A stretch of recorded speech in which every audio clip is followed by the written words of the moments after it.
Lyndi Cohen, aka the Nude Nutritionist. How are you doing today, Lyndi? I'm so good. And just for anyone else who's listening, I am wearing clothing. It's not that kind of podcast. No, I know they got kind of excited there. They were thinking, "Wow, Nude Nutritionist, that's a new one." Definitely listening to that. Exactly, for sure. There we are. So now we've got their attention. Yeah. So the same question, I guess, I asked all my guests, Lyndi. By the way, this is the second time I've had Lyndi on the show. Lyndi was on the show a while back, so a year and a half ago, episode 20 it was. We're now up to episode 73. So thank you for coming down again. And yeah, if you'd like to tell the listeners for the second time, because I have a bit of a new audience now, who you are and what you do, Lyndi. And don't cut back here, right? So I know you've got a lot, Channel 9, you've got it all going on here, right? So no pressure. I'll lay in thick. I'm a nutritionist, I'm a dietitian, so a bit of a double degree there. And I guess I go on TV. I do the morning segments on Today Show, and I have a book called The Nude Nutritionist. I've got a new program called Back to Basics.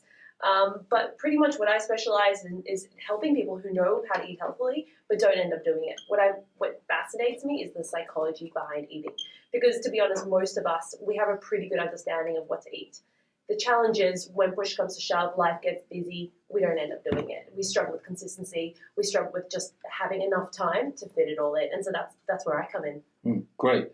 I like what you said there. We could talk for hours about this, but consistency is so important. And like you said, it blows my mind as well as an online coach and personal trainer, having coached all the people I've coached and witnessed, all the kind of disorders with food and gone through that myself. And obviously you've had your experiences, which we may allude to a bit later. But yeah, like behavioral change is very difficult, right? But it is simple. So actually being consistent with the simple things is the most important thing to get significant results, right? And I find with all the information we have out there today, Lyndi, people just become inundated with lots of information which isn't serving them. And then, they end up overwhelmed, right? Yeah, well, this is the big problem. I mean, I don't think you should cut out carbs. I think you should just cut out the crappy health advice you get that's all around you, and you're going to be so much better. Because when you only have so much capacity for your brain to think about things. So when you're spending it thinking about all these things you have to do, and we know there's so many things you can be doing, you just get a bit of an overload, and the whole system crashes. So as you said, we've got to focus on one thing at a time. And it's boring. It's not sexy. It's not exciting to say, hey, just do one thing at a time, but it works. I guess you alluded to my story, but basically I grew up and I was obsessed with trying to eat healthily. I developed an eating disorder. I was obese at one point. I had a really messy relationship with food. I knew exactly what I should be doing, but I had all these rules and regulations about how to do it and when to do it and the perfect way to do it. And so I ended up not being able to do anything at all. So when we try to do too much too soon, nothing happens. We all know this. Absolutely. And it's like that with anything in life, right? You try to do too much and you end up doing nothing and not taking action, right? Yeah. So what are the challenges? We try to be perfect, right? Like we think, okay, well, I got to get to the gym for this amount of time. And if I don't get to the gym, what's the point of doing anything at all? So we go, I get too busy. Well, I'm not going to go. And so we miss it. Or if we can't do something like cook this perfect meal, we're like, what's the point in cooking anything at all? But ultimately, these little things really do add up to something really big. And part of being healthy is letting go of this perfectionism that we have, this idea of how we're meant to look, this idea of how we're meant to eat, how we're meant to train, to look a certain way. It's not achievable, it's not sustainable, it can't be the goal if what you really want is sustainability and consistency. Sure.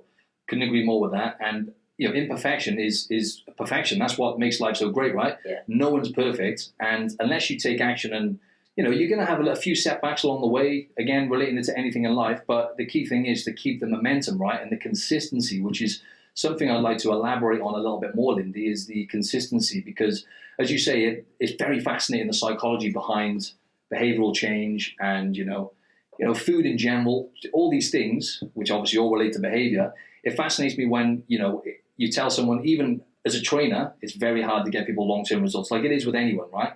But it's simple, it's straightforward when you have to obviously adapt to the person and find something which they're going to adhere to make it simple. But like online clients I have, it's even harder then because I don't even see these people, right?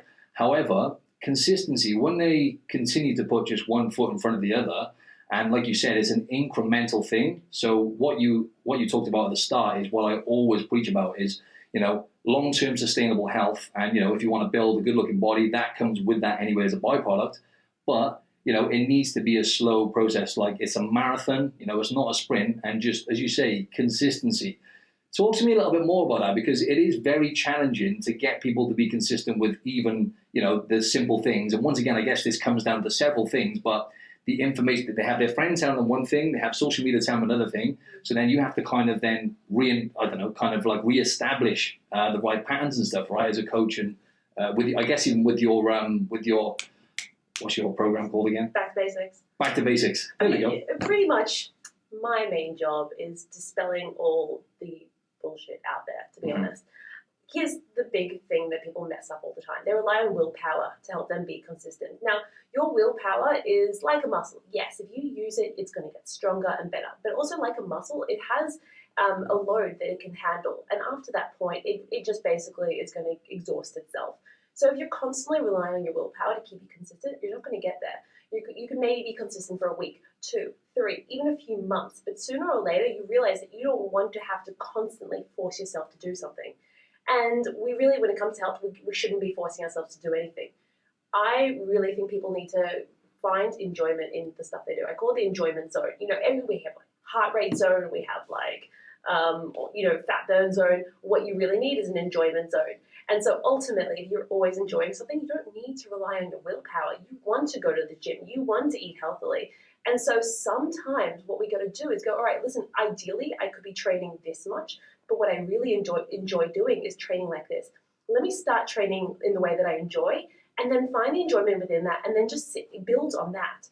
But you've got to start with the enjoyment. If you're forcing yourself, if it's feeling like punishment, if it's feeling hard, you're doing it wrong. That's not health. Nothing about that is healthy. So always reminding yourself, am I sticking within the enjoyment zone? And if not, what can I do to make it more enjoyable? And maybe that means sacrificing a little bit of intensity to get more consistency. Because, sometimes we have this dream of how we like things to look, but it's just not going to work in the long term. No, I like that. Enjoyable, making it enjoyable. That is actually paramount, if you ask me. Doing something you enjoy. Let's just talk about exercise. People always think, I want to get in good shape, right? I should lift weights. I should do this. I should do that, because they're just, once again, getting influenced by whatever it is. And they think that by doing that, yes, you might get in shape, but what are you going to adhere to, right? So exercise you enjoy, even if it's, playing tennis, whatever it is, salsa, it could be anything, right? Anything that gets you moving and active and fit, you've got to do what you enjoy. So I like that. Even if you're just starting out, maybe that's just going for a walk. Yeah. I know, if you're, you might be going, well, that's not enough. It's not enough to do anything. Yeah, well, anything done consistently is enough.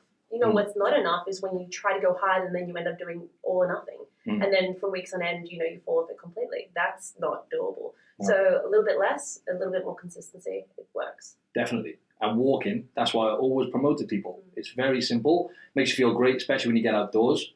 And just movement in general, right? Just moving around is good for longevity, makes you feel good mentally. And then obviously the calories you burn and stuff, again, comes as a byproduct. But talk to me a little bit more about that, Lyndi, about the on or off wagon, the all or nothing mentality, because I used to be the type A personality, actually, and went extreme with stuff. And I experienced it time and time again with people. Okay, just tell us more about that. And I was going to say, any challenges you've faced with people with that mindset. Yeah, I used to be an all or nothing person, right? Like I used to think, it's Monday. All right, let me start. Let me be really good. That means I'm not going to eat this. I'm not going to eat that. I'm going to be clean. I'm going to be healthy. I'm doing all the things right. But then ultimately what happens is, maybe I'd come home from work that afternoon and end up eating everything in the house. I honestly just couldn't stop eating. Yeah. And then the next day, that night, I'd lie in bed at night going, all right, well, how do I do better again tomorrow? All right, I'm going to be good tomorrow. I'm going to be even better tomorrow to outweigh all the bad I've done today. And so I wake up the next morning, motivated again, and I'm going to do it again.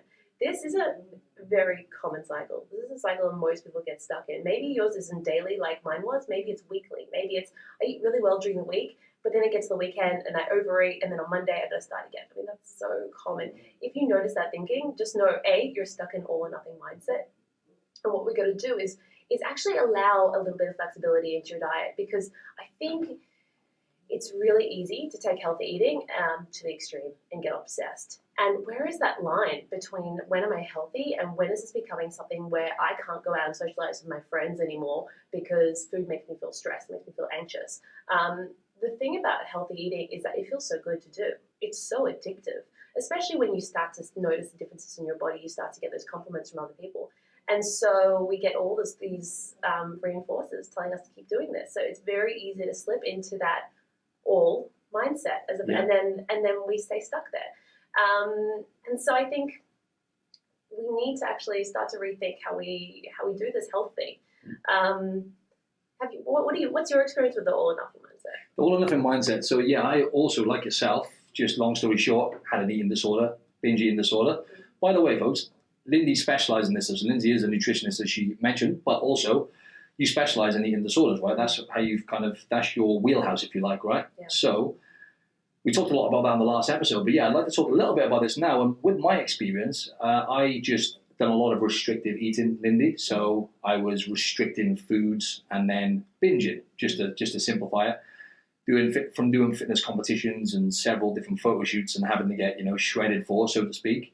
I was cutting back and restricting my food sources, which is totally unnecessary anyway. Even if you do want to get super lean and shredded, not necessary. All you've got to do is obviously create the calorie deficit and keep your protein intake at a certain level, so it blunts the appetite and you're not craving foods all the time.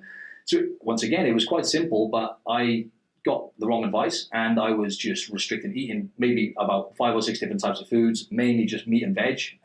Cut down, do a shoot or do a competition, and then what I like to call a symptom eruption then. I didn't realize that was happening at the time, but I was just going on crazy binge eating episodes. And yeah, it took me a while to shake that off. So even in between my shows and stuff like that, all I knew was eating restricted food, let's say I wouldn't even make it Friday, right? So Monday to Thursday, and then Friday, Saturday, Sunday would sometimes turn into a whole binge of eating just pizzas, burgers, everything, you name it, all the worst kind of food. So that was my experience, yeah. So. And I think what people don't realize is that binge eating is different from overeating. So binge eating is something, and by the way, binge eating disorder is a diagnosable eating disorder. It's what happens if you have uncontrollable eating and you eat way more food than you typically would in any given setting, and it's happening more than once a week for a period of 3 months. That's the diagnosis criteria.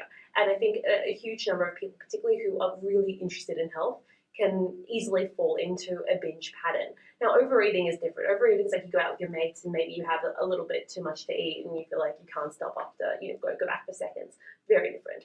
Binge eating is what happens is when you feel deprived, when you feel restricted, your brain trips over into a primal mode, a mode where it has to save you by getting enough calories. You're not doing enough of a good job at feeding it, and so it kind of seizes control. In that way, I think it makes us really strong. It's a very unique evolutionary thing that's new in the human brain that we're actually able to do this, and it's amazing because it protects us. But when you're deep in binge eating, the trouble is it's very isolating because these binges happen by yourself. They're not like a public thing. You just try to get as much food as you possibly can. And when you binge, and I'm sorry, I'm talking from experience. I haven't given you the context. I also had binge eating disorder for 10 years. And when you're eating and you're in a binge, no amount of food seems to satiate you pretty much until someone else comes home or you get too tired or there's just not enough food in the house. That's typically when a binge can end. It can be pretty crazy. So if you can relate, and even maybe if you're not having these extreme kinds of binges, but you're starting to notice that actually you're having this uncontrollable relationship with food, just know this is something that you can get control over. What it requires you to do is to release your control over food. And I know that sounds ridiculous. Well, if I stopped controlling what I'm going to eat, then I'm just going to eat everything, right? Yet the opposite happens. Right now, you are trying to control everything you're eating, and what's happening is you're binging all the time. Now, if we actually want to then get control, relaxing control over food means you're going to eat less. And I know that's a crazy idea to think about. That makes sense. It's counterintuitive, but that's what's got to happen. And the hardest thing in binge eating recovery is this fear of I'm going to gain weight. I'm going to lose control of my body. I'm going to lose control of my weight. And you're going to get to a point where you go, I don't want to keep living like this, in this all or nothing mindset. Mm. Yeah, that's a great point you mentioned there, because I read a book called Brain Over Binge. I don't know if you read that book. Haven't read it. Anyways, it's written by an Australian woman, and yeah, it just talks about what you said then, the animal voice. It's a primal thing. Our animal brain anyway, can't always, I guess, distinguish the difference between, especially when I wanted to mention when, a lot of food, especially processed foods, which I guess, myself and you would have binged on back in the day, when you lose control and these foods are kind of engineered to make you continue to eat and not stop, right? They're hyper palatable foods, so it's very hard to stop. And what I was going to say is, so to control that is obviously the types of foods you're eating and stuff like that is very important, right? So, and that's what I like about your approach is you simplify things and you say, look, you don't even talk too much about calories and stuff like that, which is great because it's just if you eat whole foods for the most part, this is not going to be obviously 100%. It's very hard to overeat and go on those kind of binge eating episodes, right? Well, yeah, and I think really what we want to do is instead of focusing on all the foods you're not allowed to eat, right? Like creating this list of forbidden foods. What happens when you do that is all you can think about is, okay, well, don't have sugar, don't have carbohydrates, don't drink alcohol, don't have whatever it is that you deem not good enough to be eaten, and that's all that plays through your brain. It takes up so much of that headspace. What I suggest you do is instead of thinking of the can't haves, just start focusing on the foods you want to eat more of. Honestly, if you cut out anything, you're going to crave it. It's going to make it harder for you when you do have it. You're going to have that out of control relationship. What we want to be doing is, how do I crowd in more of the healthy stuff? Naturally, you're going to eat healthier. Naturally, you'll eat fewer calories. You'll eat more protein. You'll eat the better stuff, but without that messed up relationship with food. There are no good or bad foods. There is sometimes having a piece of cake is great, but we don't want to do that every single day. So even just notice that language that you have. If you're going, oh, this is a bad food, this is good food, this is good for me to have, this is bad for me. No, there's a time and a place for everything. Yeah. Practice crowding in more of the healthy stuff. So how can I crowd in more vegetables? Only 8% of Australians eat enough vegetables per day. I eat more vegetables than anyone I know. And everyone's always going, what's the secret? What's this healthy thing that I need to be doing? Vegetables. It's not sexy. It's not like, as marketable as detox teas and lemon water and all that other bullshit. Yeah. But it works. So question for you right now, if you're listening, how many serves of vegetables did you eat yesterday? A serve of vegetables is the size of your fist. I want you having 5 to 10. Can you honestly say you ate 5 to 10 serves of vegetables yesterday? Plus you had 1 to 2 serves of fruit. Plus you had some legumes in your week. You had some whole grains in your diet. When you're actually putting all that stuff together, there isn't room for the other stuff. So naturally, we crowd in the healthier stuff, get your brain thinking about more and not that lack mentality, and healthy eating becomes so much easier, and you're not wasting your willpower on stuff that doesn't even need controlling. I love that, and that's my approach always is to know, don't cut back, because people think when they want to get in shape, straight away, the first thing they think is, when they want to lose body fat, is coming back to restriction again. I need to restrict, I need to cut back, and I need to be disciplined and strict. And like you said, willpower, right? Willpower is tiring, right? There's only so much resource you have when it comes to willpower. And it's a lot easier to kind of avoid temptation than to resist it, right? So I know you always talk about not keeping certain foods in the house, which is a big takeaway I took from our last podcast, actually. And that's helped a lot of people. Just something I knew, but I wasn't really implementing, just telling people not to buy those foods, processed foods, and keep them in the house. Yeah, you can eat them out. Definitely don't cut them from your diet. But of course, in the house I meant, sorry. It doesn't need to sit next to you. No, exactly, that's it. And you mentioned then quickly, and I noticed one of your posts recently about detox diets and all these kind of things and these fads. It wasn't a post, actually. You were on This Morning TV. And something I always talk about to avoid at all costs. I don't even know where to start, really, but they're just not sustainable in any way, shape, or form. They're right, outrageous. It's such shitty advertising, and I mean that literally, figuratively, in all ways, in the sense of the word. It's terrible. Yeah, so just talk to us a little bit about your experience, because I bet with your one-to-one clients and nutritionists, and obviously with your experience personally, you get that quite a lot. People trying to, cut corners, do it the fast way, instead of doing it the right way, which I always say to people. They try and do it the fast way, and they try and get on this Herbalife and all these crappy fit teas, whatever it is, rather than, taking the smart approach, right? One of the things I always recommend is that it's not worth giving up 95% of your life to weigh 5% less. And I think we get to this point where we go, it's just the last, little bit of body fat percentage I need to lose, the last few kilograms. How much of your life are you going to need to sacrifice for that small gain? At some point, the equation just doesn't stack up. You only have a small amount of time on this earth, and you can either choose to have it being a few kilograms lighter, or you can choose to have your life. And I think a lot of the times we're kind of pushed into thinking that, from Instagram, from these detox teas, from all this bullshit that gets promoted to us, that this is a worthy swap. It is not a worthy swap. You either choose pleasing other people with how you look, or you choose living a life that feels good to you, right? Like, that's kind of it. We all wake up and we have these bad body image days. Some days you're going to look in the mirror and go, not good. right? It doesn't matter what you're eating, how much you weigh, what your body fat percentage is. This is just natural because we're told from everyone that we need to look great from every angle at all moments of the day. But this is not your life's purpose. You do not need to be the fittest person on earth. You do not need to have the lowest body fat percentage. No one else gives a shit. So don't waste your life trying to achieve something that's just not worth having. It's not your life's purpose to look perfect at the beach. What you got to do is find that happy balance between, listen, I'm being healthy, I'm doing these things that make me feel good, but I'm not giving up my entire life just to look a certain way. So true. And the funny thing is, some people listening are like, well, actually, I do want to look good on the beach. Not perfect. There's no such thing as perfect. I'm glad you kept saying that then.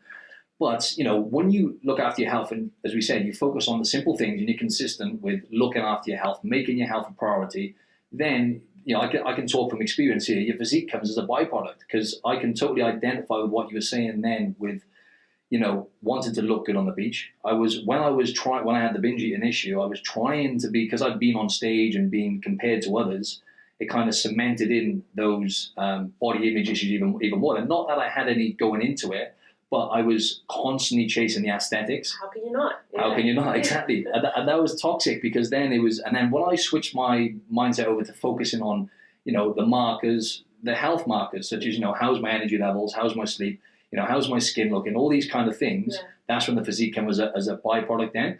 But yeah, body image is, we talk about all the time on this podcast now, but I love, on your Instagram and the stuff you promote, you always talk about, the Instagram and reality posts. I love those posts, right? Because the humility and having people relate to you, the fact that some people, the Insta famous models, whatever you want to call them, influencers, I hate that word, but, they're taking about 50,000 different shots before they actually post it. It's just not real life, right? So think about this. We have these celebrities who are getting paid millions of dollars to promote shit to us like detox teas.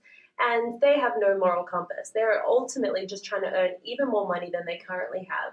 We have Instagram influencers who are so insecure in their bodies and in themselves that they have to get so much plastic surgery, take a million selfies, edit those selfies with the right lighting, with the right makeup, in the right clothes. People literally will leave their house and they'll go and do a photo shoot just to look a certain way. And it's absolutely messed up. And this is the culture we live in. We think this is normal. We think this is health. It's got nothing to do with health or wellness. And I think we need to get smarter about this whole detox world. There's kind of all these people who try to sell us all this stuff all the time that we don't need to be healthy. Get really good at cutting out the crap on your social media feed. It used to be that you become like the people you spend the most time with. These days, it's who you hang out with on social media is who you actually become. So Definitely. If you follow narcissists, you will become more like that. If you follow people who have the right goals, who are kind of in the same pathway, who you would like to become, you're going to become more like them. And by following people who are genuinely healthy and not just getting obsessed and not just promoting bullshit is really essential. Mindset is everything when it comes to food, right? Definitely. And training is everything. Absolutely everything. So that is the most important muscle that you have. Get good at using it and take control of it. Absolutely, yeah. And once again, you're talking about a lot of stuff which I can kind of relate to. And you were saying about I've lost my train of thought now. I've got so many questions for you. Pressure's on that. I got excited about the detoxes. I did, yeah. I got excited there, but no, yeah, that's it. Instagram, right? So I talk about Instagram models and whatnot, but I fell into that rabbit hole, right, where I started competing, and then I started having photo shoots, fitness modeling stuff, and then I was posting the pictures, getting thousands of likes or whatever it was, and that became addictive, right? So addictive, and I lived off that, the likes, and I wasn't adding any value to people's lives really, and it just rang an alarm bell then because I thought, wow, I was one of those. Although in real life I've never really been a full-blown narcissist, anyway, maybe a little bit, but not a full-blown. But yeah, on Instagram I must have been coming across and really making other people's lives. When people land on my page back then, for example, it's not going to make them feel better about themselves, right? Which is something that I am aware of now. It's like, how do people feel when they land on your page? What value you add in and all the rest of it. So yeah, it's a toxic game, right? But that's what matters now is that you're actually playing a different game. Everyone is still stuck in that old mindset, but we've got to start to think things differently. So Definitely. I do post these Instagram versus reality photos on my Instagram. I love them. So basically, if anyone who hasn't seen it, it's one photo which is Instagram, me looking really pretty good, and the other one is just like a behind-the-scenes photo of me not looking so great.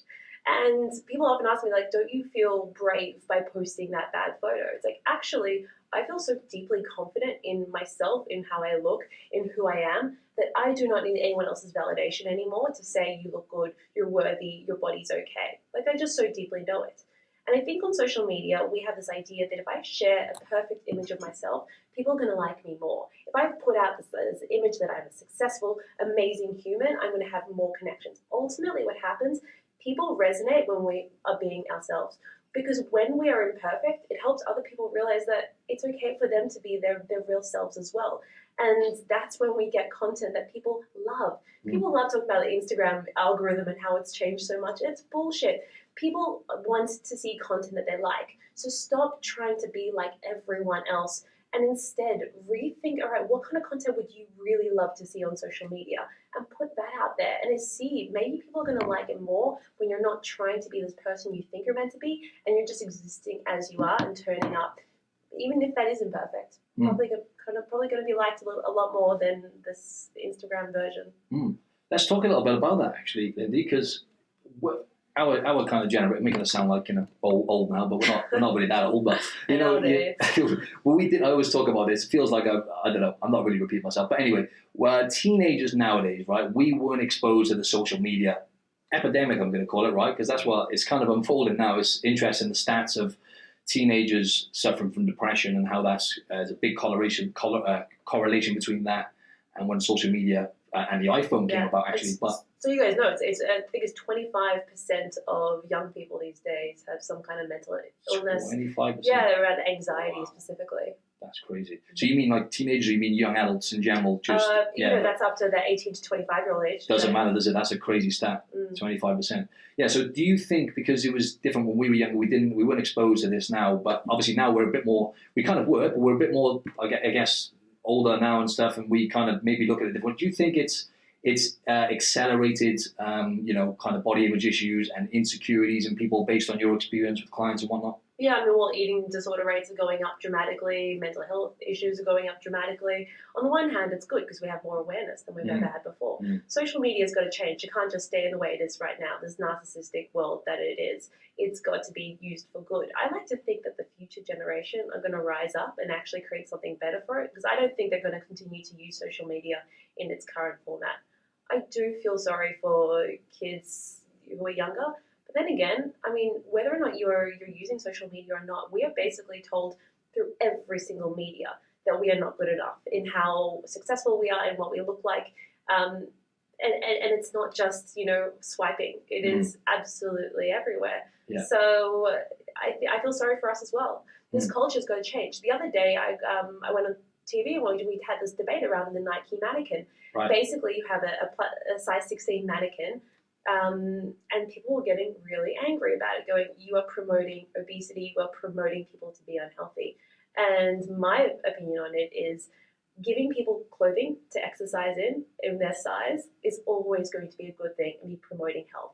Up until this point, we have had mannequins that are so underweight that they would be deeply unhealthy in the real world. They wouldn't be able to menstruate. They would be at a much higher risk of any disease, and they would be more likely to die early than the person who's in a size 16 body. And no one's really getting angry about the fact that that's the current status quo. So everywhere we look around, we are told that we need to look a certain way to be healthy. It's not just on social media. And that is an issue, isn't it? The day and age we live in now also is people are much more sensitive and kind of, if you like, I don't know what it is, but someone's going to get offended no matter what happens, right? So it's like you're trying to appeal to the masses with, like you said, like a mannequin or whatever, but it seems like people get the wrong end of the stick, right? Like you say, if it's going to get people moving and doing something, it's got to be a good thing, right? But yeah, always a good thing, a good thing. And also, like, people will always get angry, especially about something like nutrition, health. It is a political thing, right? It's like a religion. People 100%. Get feisty. Oh, definitely. My opinion is there's a lot of change that needs to happen in the health industry. Things are not okay right now, whether or not you're talking about the food that's on our shelves to the way that our kids don't get any food education at school. Things got to change. And if people aren't finding something wrong? If they aren't getting offended or angry at some point, are you even making a difference or having a change? Because the status quo has been set, and if we want to move forward in this health world, I think we need to be advocating for things and making some noise and maybe ruffling some feathers, and that's kind of okay. Yeah, absolutely. And let's just talk veer a bit back now towards the mindset stuff. What would you say, based on your experience and having, doing the talks on TV and all the stuff like that, because you're appealing to a lot of people, and you have to be kind of strategic about how you convey your message, right? So where I always go with this is, how do you what are the most important things, would you say, when it comes to mindset? Because we've talked about consistency, right? And, just getting people long-term sustainable results. I always say, discipline does come into it, right? But, patience is always a big one as well, right? So, what would you say, based on your experience? Yeah, I mean, patience is absolutely key. I have people who email me and be like, "Oh, Lyndi, I want to lose 9 kilograms for my wedding. That's in 2 months." We have been told that you need to get gains pretty quickly, and that's doable. And just because something is doable doesn't mean it's the right way to go about doing it. Now, I lost 20 kilograms a few years ago, and I've kept it off for anyone who can't see me. I struggled with my weight my entire life. And so I finally found what worked. And all that was I adopted healthy habits one by one until they became easy, effortless, enjoyable. And then I wanted to add in another one. And with time, I lost 20 kilograms. Now, if you had told me, if I had weighed myself and tried to lose that weight, I would have gotten on the scale once a week, once a month, and been deeply disappointed with the fact that the scale was not moving in the right direction. And I would have given up. But because it was not about losing weight, I didn't even weigh myself. It was just about adding in those healthy habits. It was not even something I thought about. I lost the weight, and it was done over 4 years, right? I think we have this idea that we need to lose the weight, we need to get the gains, we need to get it now. No, slow and steady really does win the race. And if that means you're just making one small change a month or every 6 months, whether or not that's, all right, I'm going to start walking more, all right, that's when I'm going to start standing instead of sitting at my desk, I'm going to cook one more meal. People think this stuff doesn't make a difference. This is the difference. This is the stuff that matters. Because when you start to accumulate these little habits, you string them together, they become your health. It's not, all we're doing right now is we're habit stacking. Yeah. So what's one more habit that you can add into your diet that feels effortless, that feels fun, that feels enjoyable? And the question you need to ask yourself is, can I do this for the rest of my life? Honestly, people are like, "Oh, Lyndi, what do you think about intermittent fasting? What do you think about keto? You know what? All diets work. All diets work until they don't work, until you realize that you don't want to live like that for the rest of your life. And that's when you fall off the bandwagon. Because, yes, we can all sustain something for 6 months, but sooner or later, you realize that, hey, I don't want to avoid pasta forever. And whenever you go back to the previous lifestyle, you're going to regain the weight, you're going to lose out any of the health benefits. So the question you have to ask yourself is, can I do this for the rest of my life? And you absolutely need to say, okay, hell yes. Great. And yeah, that's it.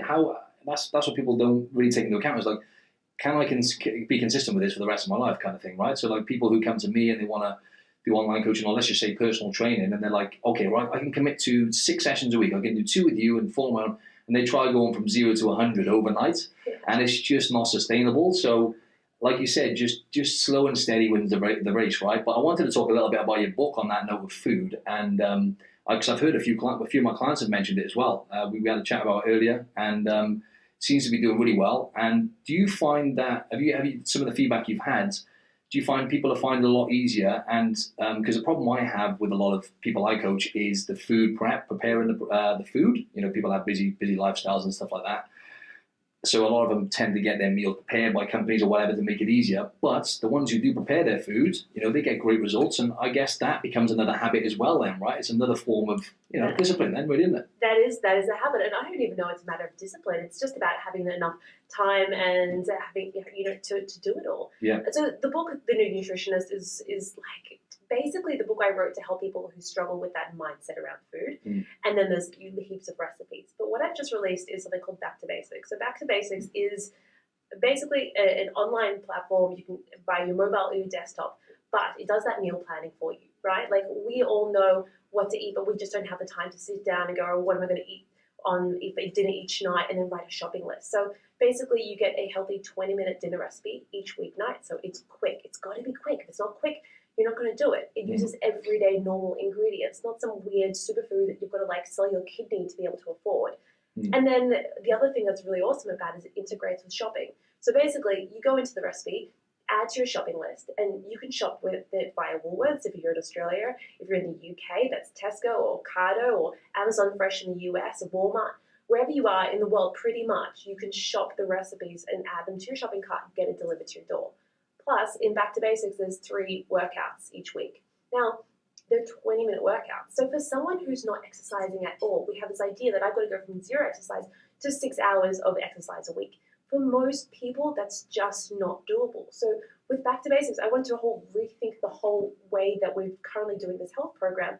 You don't need to go from nothing to everything. So there's a mindset component into the program as well, because ultimately, real change takes time. This isn't going to happen overnight. No. And so it's just drip feeding content, helping people with the hard, clunky admin stuff, just to make things a lot easier. Because what's really important to me is that this wasn't going to be another meal plan. This isn't like me telling you eat this for breakfast, lunch, and dinner. That's not sustainable. No, we generally get the idea. It's just we don't want to have to spend all of our brain power each night finding a new recipe, putting it all together. That's kind of that solution there. Great. Yeah, that's it in a nutshell. Really, it's how how are you going to sustain it really, and like you said, it's got to be enjoyable. I make it sound a bit like when I say discipline and all these things. Like it's an enjoyable process, as you say. When you start doing stuff which makes you feel good, that becomes addictive. Like when you start moving more and walking more, racking your steps up. Generally, you start to feel better. You have more energy.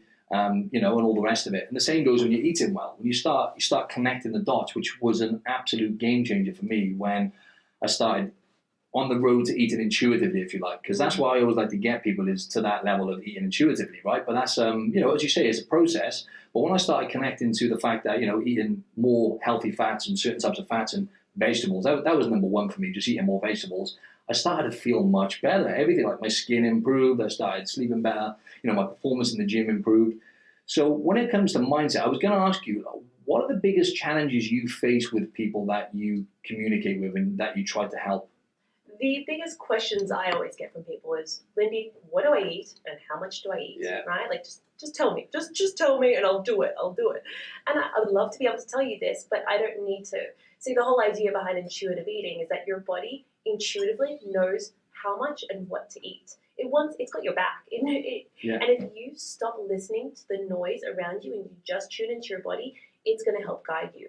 So basically, you have your appetite, right? Which appetite is basically your body's weight management system. That's all it's good for, right? It's going to tell you, I'm hungry, it's time to eat, you need more energy. So if you get out of this whole mindset, I have to eat 6 more meals a day, or I have to have breakfast, the most important meal of the day, then you get back into intuition. Maybe it is that you just one of those people who don't need to eat that frequently, and that's what helps you manage your weight.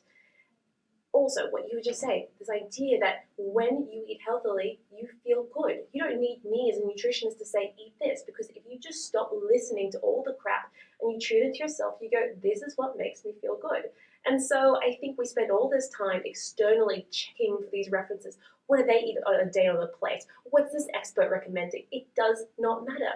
When you eat well, you feel it. So stop asking other people for their opinion about health. You know the basics. From this point, just experiment with your body, right? No one will ever be the expert on your body like you are. So trial new foods. Does this work for me? Does this not work for me? And get out of your brain and into your body a little bit more. Intuitive eating is the way forward. It is a simple thing that we can all do for the rest of our lives. So the biggest thing I see with clients is wanting external validation for how they eat instead of just checking with their bodies. And when you do, you don't have to worry about what I'm eating and how much I'm eating, because your body does that work for you. Absolutely. That is it. That is how you explain intuitive eating. And yeah, so I was just going to say, so the challenges, obviously for a lot of people are kind of avoiding the processed foods, right? So I wanted to talk to you real quick about that, because it seems like you have a balanced lifestyle and you eat, obviously you eat primarily whole foods and, foods that you enjoy eating now, right? Because once again, it's an intuitive road. So now intuitively, you're kind of in tune with the signals now, right? You kind of know what your body needs. Plus, you make food which is tasty based on what I've seen on, on your Instagram and stuff, right? But a lot of people still struggle with processed food. So I guess this is 2 questions in one, but like how much processed foods do you eat, right? In terms of, pizzas and anything out of a package, stuff which is not ideal for your body on average, if you had to say a percentage. And how do people avoid not avoid, but how do people kind of minimize overeating these foods? It's very hard not to overeat them, right? For some people. Yeah, well, when we're in the habit of eating them, I think that's the key thing to break. So, just so you know, I would say I cook a lot, right? Like I'm not focusing on eating less processed foods. I'm focusing on cooking more. And so I would say I get takeaway, or like eat out at a restaurant or something, not home cooked food, maybe twice a month. Okay. So that's the kind of ratio I'm looking at. In terms of like when I have a family dinner once a week, which is my family, and every time I go there, I will allow myself to have the dessert if I want to have the dessert, right? It's never off limits. I think a lot of people, what they do is they reserve eating junk food or processed food for when they're by themselves, right? Like I'm going to go out for dinner with my friends and everyone's going to have ice cream and I'm not going to have any ice cream because I've been good. And then you go home and you're like, oh, I'm just going to have a little bit of ice cream, right? And so we get into that relationship. So what you can do is flip that, So when we're out, and this is what we're talking about, not keeping the processed food at home, when you go grocery shopping, try to create a really healthy grocery cart so that you're filling up your everything with a lot of whole foods. And then when you eat out, give yourself permission to eat the stuff. That's it. When you're socializing, that's the best time to be enjoying these foods.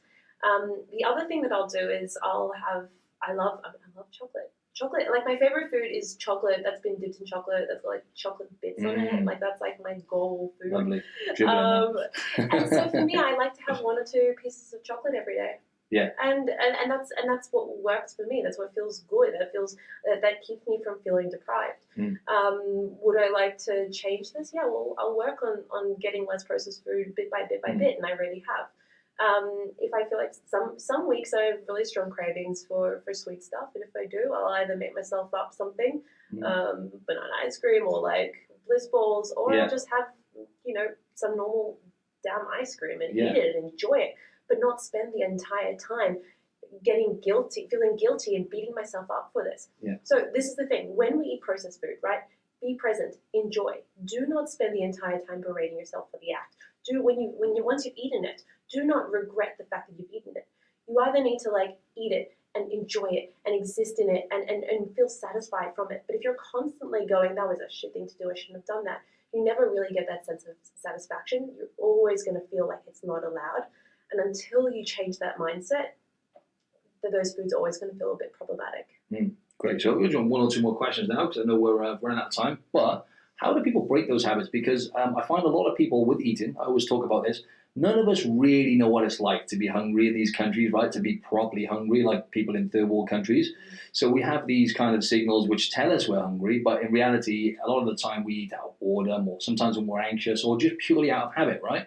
Now, I can relate to being hungry, not quite like someone in the third world country, but obviously doing the shows and getting down to like 3-4% body fat, I think I have been hungry a few times, right? But I wanted to say, how do people kind of come to terms with the fact that a lot of the time they could be eating out of habit, basically? Absolutely, and especially when we're told to eat frequently, to keep your metabolism going, we're doing all these food rules. Myths. Yeah, the breakfast thing as well, right? So we get into a habit of eating, it's lunchtime, time to go eat. And it does require a bit of discomfort. We've been told our entire lives that hunger is a bad thing. Here are 7 tips to help you never feel hungry again. No, we should be feeling hungry multiple times in a day. Ideally, we're never eating before we first have hunger. Hunger is an okay emotion, and I'm not talking about uncomfortable hunger. I'm talking about the type of hunger that feels kind of like, oh, okay, body, I'm listening.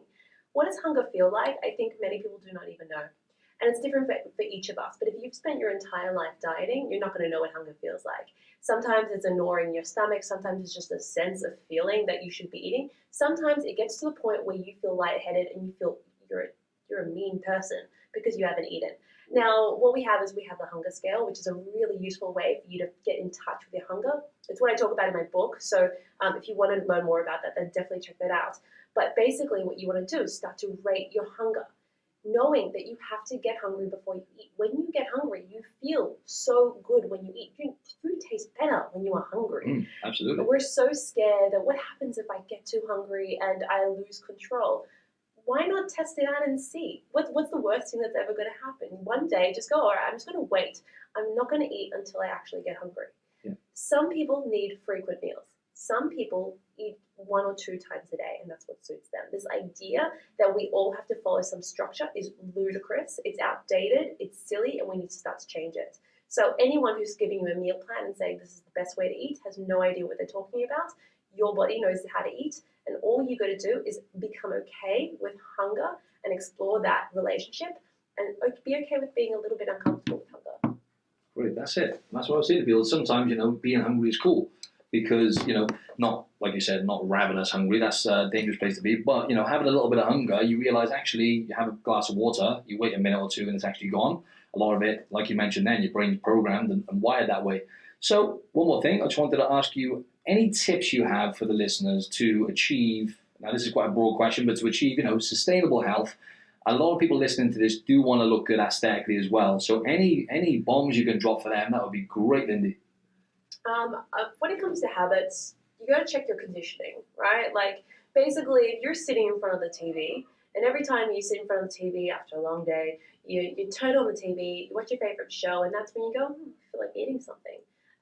This happens to a lot of us. Basically what happens is each time you sit in front of the TV and you eat, you're conditioning your brain to think this is time for food. A bit like Pavlov's dogs with that bell ringing and them starting to salivate. Oh, yeah, I love that. Associations, then, really, so you associate the TV, like you said before, right, with the cinema. Exactly. Yeah. So notice those what you're going to call bad habits in your life, and start to pick up the cues. What's giving you a cue? Like if you're hopping into the car, and as soon as you hop in the car, you're noticing some kind of craving, some kind of an unhealthy thing happening. You need to just become really aware of that how you've been conditioned at the moment with that environment. And it could be somewhere you sit, it could be somewhere you go, it could be a word, it could be anything, can be an association and a trigger for us. And if we want to create these healthier habits, we need these better associations, these better triggers in our life. Now, when you open up an app to order a takeaway, is that a trigger for something that, can we reshape that trigger to be better for us? What are some other bad habits where... let's say, do you have a bad habit that you're working on at the moment? Yeah, so bad habit, I guess, is just eating too much in the evenings. Like you said, like sometimes I'll get to the evening and I'll be like, oh, okay, I'll have some food. Then I end up just like plowing in a copious amount of calories, like really soon before bed, which is not, for the listeners, not going to make you fat. Like people think, oh, if I eat before bed, it's good. No, it's just because like it's not going to give you an ideal sleep, right? And it's probably not a great habit to, because a lot of people tend to cut back in the day and they binge in the evening. Yeah, I love this. Okay, great. Quick question. Are you hungry at night when you're eating all this food? Do you know what, right now I wanted to talk about something else actually. I'm going against the signals a bit now, Lyndi, because I'm prepping for a show. So it's weird right now because I'm going against the signals. So generally, no, I'm not. You're not hungry, right? No, generally, no. There is a sense of deprivation, of tiredness, that you're just like so exhausted by the end of the day that willpower has been depleted. You need to give yourself permission to eat more food during the day. What's happening is you're trying to be really good. By the time you get to the evening, you're eating more food than you ever would have if you just gave yourself permission to have a little bit more. So you have this idea of this perfect eating that you're trying to achieve, but it's not working. So if you're noticing that this is happening to you, you're like, good. And in the afternoon, you're like, eat everything, add more food into the day. Like the French people, they have like a medium breakfast, a large lunch, and then a lighter dinner. That's kind of ideal, a really nice way to try and get yourself to. And are you watching TV while you're eating this food? Yeah, I try and avoid this. So generally I don't. But for the most part I do. And I even know that I should because I end up overeating. I'll have a little bit of dessert now, go back to the fridge. And it's normally a healthy dessert, but it's still like 1,000 calories, coconut yogurt, all this weird stuff.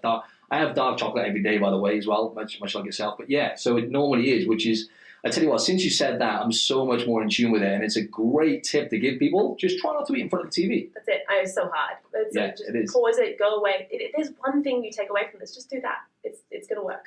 Awesome. And water as well. How do you drink more water? Last question. How could you keep drinking throughout the day so it's always on you? Or? I have like a thermosy style water bottle that keeps it really nice and cold. If it's not cold, I'm just like don't have a habit for it. But I carry it around. Got to carry it around. It helps me use less plastic, which I'm very for. And then that's the only way I drink more.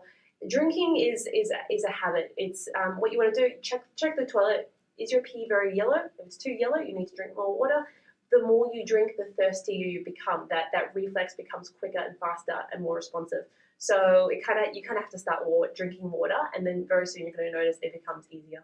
Great. And where can we find you, Lyndi? Find me everywhere, pretty much. So, I mean, type in Nude Nutritionist into Google if you're game, but just don't go into the images. You never know what you're going to Just find. don't forget the nutritionist part, right? I mean, that's a whole different show altogether. On Instagram, it's nude_nutritionist. On Facebook, you can check out my book, which is The Nude Nutritionist, in literally all stores in many countries around the world. And Back to Basics is my new program that's just launched. Awesome. Thank you once again for your time, Lyndi. Really appreciate it. Thank you so much. Cheers, guys.